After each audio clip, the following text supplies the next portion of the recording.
began the LA portion meeting with the W&L alum, Sam Levine, who's the director of fuel advertising, where he opened up dialogue telling us his role within the company. So here's the deal. I'm not a techie. There are certain things that go right over my head. Having said that, I've been in the space long enough that I understand a lot.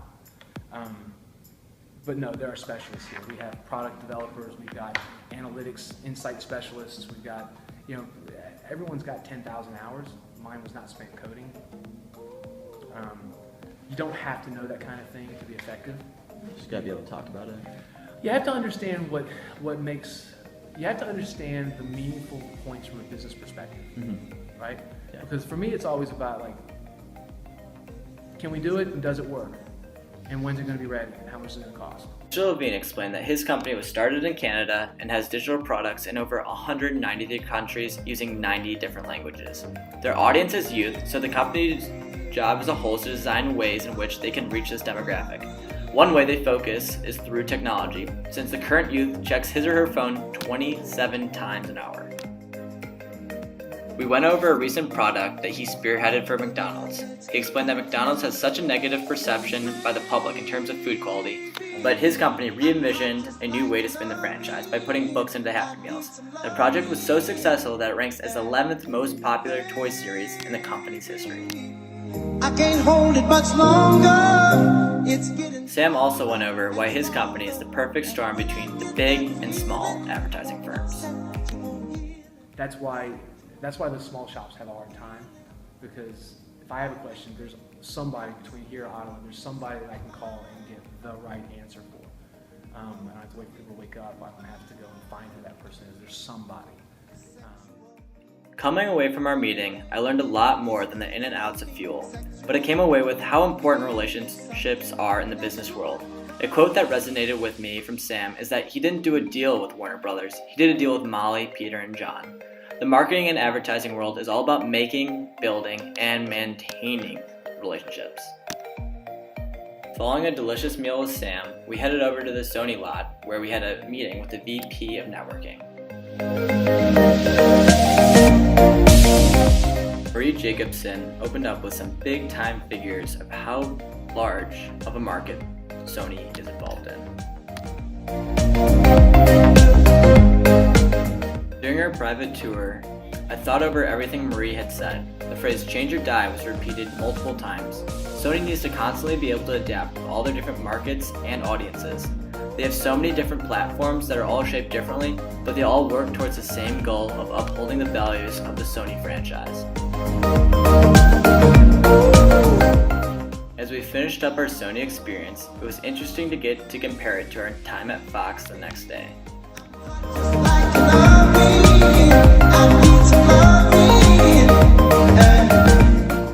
Friday, we got the opportunity to meet with another W&L alum, Grant Gish, who's the VP of Animation, as well as his fellow employee Mark, who's the VP of Drama. Following our meetings with Grant and Mark, we got a private tour of the Fox lot, where I thought more about the meetings. I was very interested in both their statements on what makes for a good show. The bottom line was the audience needs to connect with it. Connect with the characters, the humor, the world they live in. So many of the high-level executives that we've met with stress that authenticity of one's product is the key to appeal to an audience, and that fact stayed true here. Following the tour, we met with Keith Broch, another W&L alum, as well as a couple of the individuals from the Peanuts movie. We were all anxious to hear about the greatly anticipated Peanuts movie and how their jobs aided in the process. Using the Peanuts movie as an example of a movie that is typically done, there's so many different aspects to market the movie. The team needs to figure out who knows about the movie, what they know about the movie, what do they like, and use this information to produce a successful campaign to get viewers. For the Peanuts movie, the challenge is how to introduce this famous franchise to the next generation while keeping the spirit of Schultz's work intact. The class had a fantastic night in the town, where we anxiously anticipated the next day at Knott's Berry Farm.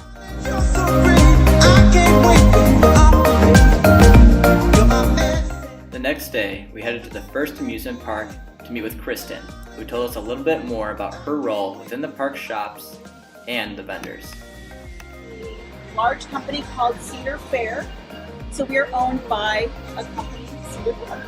They own 13 other parks around the country. So they own things like Peanuts Island, Canada's Wonderland, Great America, and then we bought the Paramount Parks years ago. So anything that used to be a Paramount Park is now part of us as well. It was really interesting to hear about another niche within the entertainment world and exactly how to be successful within it. Categories. Obviously, you're going to get a better cost break. You're going to be able to leverage more exclusive product if you can purchase more, right? So there's strength in numbers. So we have a corporate purchasing department for Peanuts. Coming back to our case study, we learned about the marketing side of a successful industry like the Peanuts.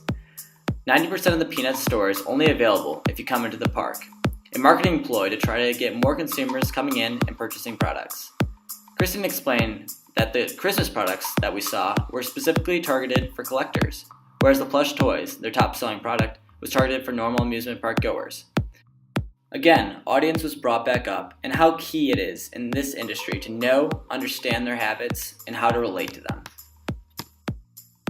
Leaving the park, I got the opportunity to meet with my cousin at his house in LA and see what he thought about the future of the TV business and movie business, having been in it for the last 15 years. So, the question is, how will television be sold? Marketed? Anything? Here's what I think. I think in 5... Oh, by the way, this is Joel McHale. I am the cousin of Will's mom, so that makes Will my nephew cousin. I think in like 5 to 10 years, first of all, television will be... you will turn your television and it'll just say, if you want to watch this program, it costs you 25 cents or 50 cents or $1, depending upon how popular it is. And then there will be very little advertising, which will terrify the companies that are trying to sell their products. And then I think models like Netflix and Amazon, and their models, well, first of all, Netflix's model of just you pay a subscription, no commercials, or HBO. They're about to launch their app, and it'll be exactly the same. And since Game of Thrones is the most popular show on the planet, I think it's going to do pretty well. But because Amazon and Google and Yahoo and all those other enormous companies that are selling you stuff know exactly what you're typing into the computer, you know exactly what you're seeing. It is very, and so they, even though it's not a popular thing to tell people, but they know your spending habits. That's why on Amazon, if you buy a movie like The Breakfast Club, they will recommend all the John Hughes movies, and that's how things are going to get bought and sold. Well, this quote better get you an A.